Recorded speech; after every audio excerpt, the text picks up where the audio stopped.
Hello दोस्तों। मेरा नाम राहुल है और ये मेरा पहला वीडियो है। और चूँकि आपको सबको पता है कि आरपीएससी ने कॉलेज लेक्चरर्स की एग्ज़ाम की डेट जारी कर दी है और ये 22 सितंबर से कंडक्ट होने हैं। परंतु अभी सभी सब्जेक्ट्स की डेट जारी नहीं की गई है। तो इसलिए मैं आज आपके लिए बीएडीएम सब्जेक्ट जिसकी सबसे ज़्यादा सीट्स है इस बार 127 सीट्स है, उसके लिए उसका जो टॉपिक है जो बहुत ही डिफ़िकल्ट माना जाता है, मैंने कोशिश करी कि मैं आपको इस इस टॉपिक को इजी भाषा में समझाने की कोशिश करूं। और ये मेरा पहला वीडियो है, तो अगर मुझसे कोई गलती हो तो मुझे माफ़ कीजिएगा। मैं कोशिश करूंगा कि आगे भी आने वाले जो वीडियोज़ है उसको आपके लिए इजी लैंग्वेज में लाने की कोशिश करूं। तो सबसे पहले हम ट्रांजैक्शन एनालिसिस की बात करेंगे। ये एक टॉपिक है बीएडीएम का। ट्रांजैक्शन एनालिसिस होता क्या है, सबसे पहले हम ट्रांजैक्शन के बारे में जानने की कोशिश करेंगे। देखिए, जब हम अकाउंटिंग की बात करते हैं तो ट्रांजैक्शन का मतलब होता है जो भी एक बिज़नेस व्यापार में डील कर रहा है मनी से रिलेटेड, वो उसकी ट्रांजैक्शन होती है। परंतु जब हम बिज़नेस एडमिनिस्ट्रेशन में ट्रांजैक्शन की बात करते हैं तो एक संगठन की बात करते हैं, एक ऑर्गेनाइजेशन की बात करते हैं। इस ऑर्गेनाइजेशन में चूँकि हम सब जानते हैं कि अलग अलग तरह के एम्प्लॉयज़ होते हैं, उनको डेली रोज़मर्रा की लाइफ में एक दूसरे से डील करना होता है, बातचीत करनी होती है। तो जिस तरह से जो ये बातचीत होती है उसी को इंटरेक्शन का नाम दिया जाता है, वही इंटरेक्शन होता है। तो ट्रांजैक्शन एनालिसिस सबसे पहले तो ये टॉपिक आता है कि एक क्वेश्चन बनता है कि ये दिया किसके द्वारा दिया गया है, तो ये एरिक बर्न नाम के व्यक्ति द्वारा दिया गया, ये ध्यान रखिएगा आप। ठीक है। अब इसके फ़ायदे क्या हैं, ट्रांजैक्शन एनालिसिस हम पढ़ क्यों रहे हैं, तो इसको पढ़ने का जो सबसे बड़ा कारण है वो ये है कि यदि आप ये समझ सकते हैं कि किस तरह से दो व्यक्ति एक दूसरे के साथ बातचीत करते हैं, तो उससे हम ये पता लगा सकते हैं कि ऐसी क्या स्ट्रेटजीज़ हम इम्प्रूव कर सकते हैं ताकि दो व्यक्तियों के बीच में संबंध और गहरे हों और अच्छे से दोनों के बीच में कम्युनिकेशन हो और जो ऑर्गेनाइजेशन का गोल है उसको इफ़ेक्टिवली हम अचीव कर पाएँ। यही इसका एकमात्र पढ़ने का कारण है। और दूसरी बात क्या होती है, यदि जब आप इसको पढ़ते हो तो जो इंटरपर्सनल रिलेशंस होते हैं, दो व्यक्तियों के बीच में होने वाले रिलेशन को इंटरपर्सनल रिलेशन कहते हैं और इससे वो भी मजबूत होते हैं। तो इसके अंदर जैसा कि आप देख पा रहे हैं 6 टॉपिक होते हैं, जिसमें पहला है analysis of self awareness, analysis of, दूसरा है एनालिसिस ऑफ ईगो स्टेट्स, तीसरा है एनालिसिस ऑफ ट्रांजैक्शन, चौथा है स्क्रिप्ट एनालिसिस, पाँचवा है एनालिसिस ऑफ लाइव पोजीशन और छठा है स्ट्रोकिंग। मैं वन बाय वन आपको सब समझाने की कोशिश करूँगा। तो सबसे पहले हम चलते हैं सबसे पहले टॉपिक पे, जिसका नाम है एनालिसिस ऑफ सेल्फ अवेयरनेस। तो दोस्तों, हम सबसे पहले टॉपिक पे आ चुके हैं जिसका नाम है एनालिसिस ऑफ सेल्फ अवेयरनेस। तो इसका मेन टॉपिक क्या है, मेन थीम क्या है सेल्फ अवेयरनेस की। सेल्फ अवेयरनेस का सिंपल सा मीनिंग है कि एक व्यक्ति अपने बारे में कितना जानता है। यदि कोई व्यक्ति अपने बारे में उसके अपने स्ट्रेंथ और वीकनेस सभी पहलुओं के बारे में जानता है तो उसको उतनी ही आसानी दूसरे व्यक्ति के बारे में जानने में होगी।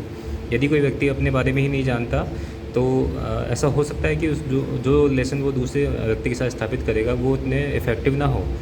तो इसलिए सबसे पहला बिंदु आता है एनालिसिस ऑफ सेल्फ अवेयरनेस, कि कोई भी व्यक्ति अपने किस पहलू को जानता है, किस पहलू को नहीं जानता, कितना वो अवेयर है, कितना अवेयर नहीं है।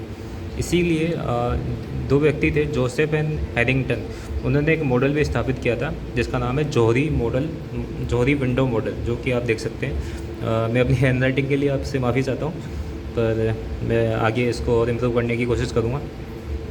तो इसमें होता क्या है, मैं आपको समझाने की कोशिश करता हूँ। इसमें 4 बिंदु होते हैं: open, blind, hidden and unknown. जब हम ओपन की बात करते हैं तो ये एक व्यक्ति का वो पहलू होता है जिसमें वो अपने बारे में भी जानता है और दूसरे भी उसके बारे में जानते हैं। ओपन, यदि ऐसा कोई व्यक्ति है तो वो सबसे ऐसा माना जाता है कि वो सबसे अच्छा लीडर बनेगा, उसकी जो कम्युनिकेशन स्किल है वो भी बहुत मजबूत होती है और वो एक संगठन को उसके उद्देश्य तक पहुँचने में मदद अच्छे से कर पाता है। तो ये एक होता है ओपन।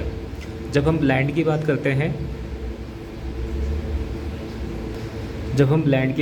तो ब्लाइंड क्या मतलब क्या होता है कि ऐसा व्यक्ति जिसके बारे में दूसरे तो जानते हैं, दूसरों लोगों को उसके बारे में पता है, परंतु वो खुद इस बात से अनअवेयर है, उसको नहीं पता कि वो क्या कर रहा है। ऐसा क्यों होता है?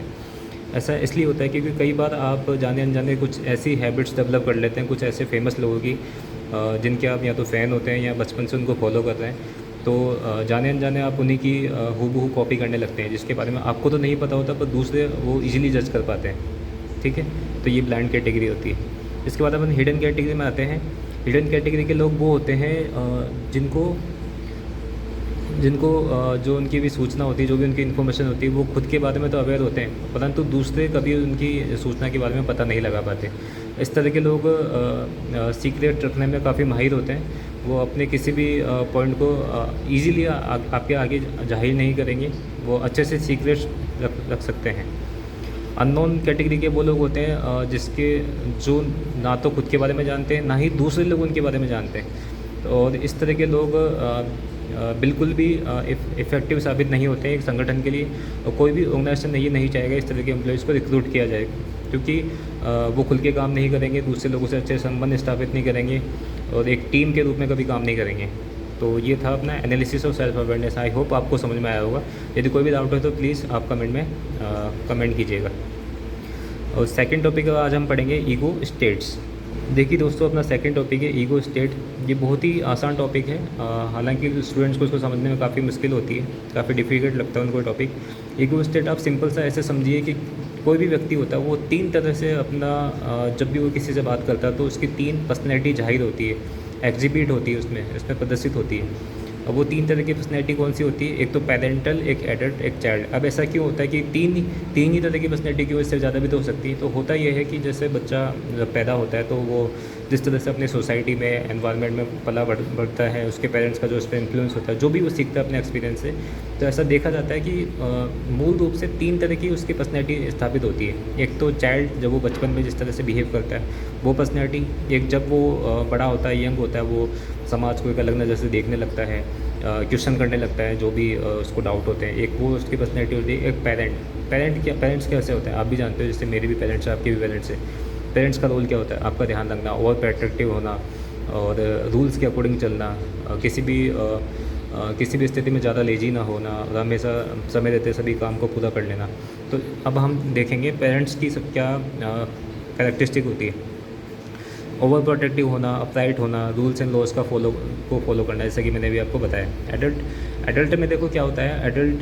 जो भी एडल्ट की कैरेक्टरिस्टिक ये होगी कि वो जो भी काम करेगा, जो भी उसको डिसीजन लेना है, वो फैक्ट्स के बेसिस पे लेगा। वो हवा में बिना कुछ सोचे समझे डिसीजन नहीं लेगा। उसके जो भी डिसीजंस होंगे, जो भी उसके आगे लाइफ में पॉइंट्स होंगे, वो क्या करेगा, वो सब फैक्ट्स और फिगर्स के बेसिस पे ही करेगा। कुछ ना कुछ रिपोर्ट्स होगी, उसके बेसिस पे डिसीजन लेगा। मतलब वो वैलिडिटी देख के ही कुछ ना कुछ करेगा, बिना उसके कोई भी डिसीजन नहीं लेगा। और इसको रैशनल थिंकिंग भी कहते हैं। और यही सबसे बढ़िया एक पर्सनैलिटी ट्रेट माना जाता है एडल्ट वाला। चाइल्ड में क्या होता है दोस्तों? चाइल्ड जैसे कि आप जानते हो, जब आप बच्चे रहे होंगे तो आप बहुत ही जिद करते होंगे और बात बात पे आप नाराज़ हो जाते होंगे। तो इस तरह के जो लोग होते हैं उनमें चाइल्ड को, अगर आपको पता लगाना है कि वो किस तरह के व्यक्तियों में चाइल्ड की कैरेक्टरिस्टिक होती है, तो वो लोग बहुत ही जल्दी एंजाइटी में आ जाते हैं, डिप्रेशन में आ जाते हैं, फ्रस्ट्रेट रहते हैं, पर साथ ही में वो क्यूरियस भी होते हैं, क्रिएटिव भी होते हैं।